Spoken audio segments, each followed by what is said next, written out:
follows an extract from my book Fête Fatale, available from Amazon. Chapter 18, Part 1. Beth brought the wheelbarrow around from the side of the garage and loaded up all the henhouse cleaning paraphernalia. Today she intended to be extra thorough, and so she also picked up the allocated wallpaper scraper. She always felt calmer when she was stomping around in her wellies. There was a therapeutic calming effect in shoveling piles of dirty shavings into a bag and replacing them with a liberal scattering of fresh, clean ones. The bright scent of the clean shavings was a restorative to the soul. On top of the reloaded wheelbarrow she carefully placed today's fresh eggs and wheeled happily back to the house. As she'd cleared away the mess of the hens, the busyness of her hands had allowed her mind the time and space it needed to clear her thoughts. She had a pretty clear idea of the whole picture now. Although she needed a few facts officially confirming, there was little doubt in her mind that she was wrong.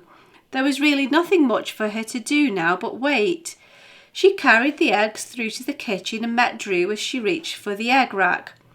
"I suppose that I'll have omelette for tea again," he said. "These eggs are stacking up again. We've got far too many." "I really can't face eggs again. I know they're delicious, but you can have too much of a good thing. Leave those eggs and I'll make some lemon curd later. I'll poach Emma's recipe, if you'll pardon the pun, and I'll ring around to scavenge a few extra jars. Let's eat something else." "I'm so glad you said that. I was trying to be honourable, but I'm sick of eggs for now. What shall we eat?" Beth rummaged in the fridge and they settled on smoked bacon with pancakes and syrup. Not a boiled, fried or poached egg on the menu at all. That evening Beth raided her own supply of jars and rang a few people to borrow extra just in case she needed them. A quick drive around the village brought her back home with a good supply. In each case she was told that they'd been rinsed but would need a proper wash before reusing them. Drew was finishing the last stages of artwork for Conrad and was working the night shift, which left Beth the whole evening to fill jars to her heart's content. She'd a seemingly limitless supply of eggs and plenty of lemons left over from her earlier lemonade making session. Following Emma's microwave method, Beth could make just a few jars at a time, and when the mixture was in the microwave she could catch up on the next stage instead of standing and stirring the whole time. By the time she'd run out of lemons, not eggs, a row of bright yellow jars stood along the kitchen worktop. Drew walked in from the studio pleased with his night's work. He'd finished this latest commission and knew that the artwork was good. "Crikey, it's making my mouth water just walking through the door. There's certainly a zesty freshness in the kitchen tonight. Would you like some toast and lemon curd for supper? It's eggs again, but they're cleverly camouflaged so you won't notice them." "I can see that you've stocked us up nicely. Did you run out of jars or eggs?"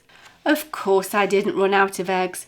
I didn't run out of jars in the end either. I used all of my jars and a few of Phoebe's, but I didn't need Jean's at all in the end. They're still in the bag there." "And what do you think of the 21st century method of preserving? Are you converted to the modern microwave method after all the debating for the competition?" "It's certainly a pleasant change not standing and stirring for an age. I also appreciated not getting molten liquid spattered up my arms. I'm tired now though. I've been on my feet all day." DCI James picked up the telephone and first dialed an internal number. "Forbes, good day to you. We've had an interesting turn of events which look likely to rearrange the Barlow case." He continued to explain Beth's news from Kirsty's garden.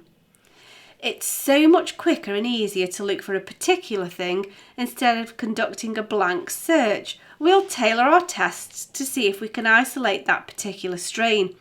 Do you want us to check the results for the old deer too?"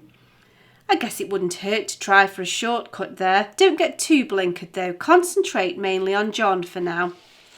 "You said that you had plenty of material to go at. See if you can uncover anything out of the ordinary. Be creative." "I'm not sure what you mean, but I'll try. You'll have to tell me all about it. Quaint village life isn't all it seems, is it?" "I'll tell you when I know myself. Thanks, Forbes. Goodbye for now."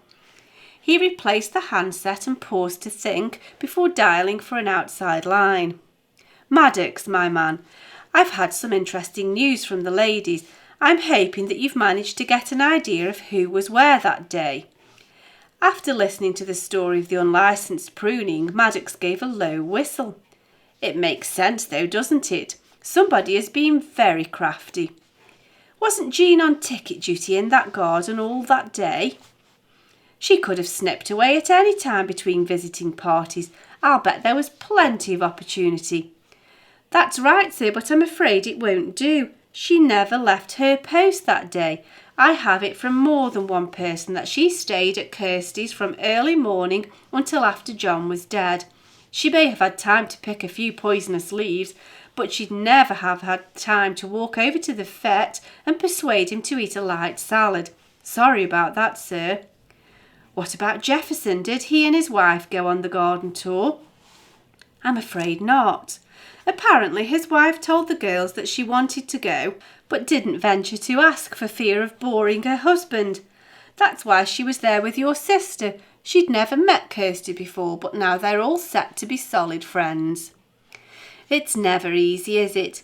Perhaps you should visit Nicola Farrington at the flower shop. Go and see if she can remember who she sold tour tickets to. I'm coming to Mossleigh at the weekend, so we'll put our thinking caps on then. If you can redirect this call, I'll speak to your super. I'll give her an idea of what's going on and get you cleared of any other duties this week. This case is hotting up and I need your eyes and ears. Using the premise of needing a coffee, James stretched his legs and walked the long way through the corridors to the cafeteria. What he really needed was to give vent to his frustration, and walking was the best that he could do. He guessed that he'd soon have all the facts at his fingertips, but he knew that, for now, all he could do was to sit tight and wait for the final pieces of the puzzle to slot into place. Benedict James wasn't very good at doing nothing, and so he returned to his desk and, fortified by the strong coffee, attacked a lingering pile of paperwork. By the end of the afternoon, his desk was a model of ferocious efficiency, and he was sufficiently tired from the mental exertion to properly sleep that night, despite the myriad of questions running through the back of his mind. For the full book of Fête Fatale, available in paperback or as an ebook, follow the link in the cards in the description box or find details on my website at sharonbill.com. Thanks for listening.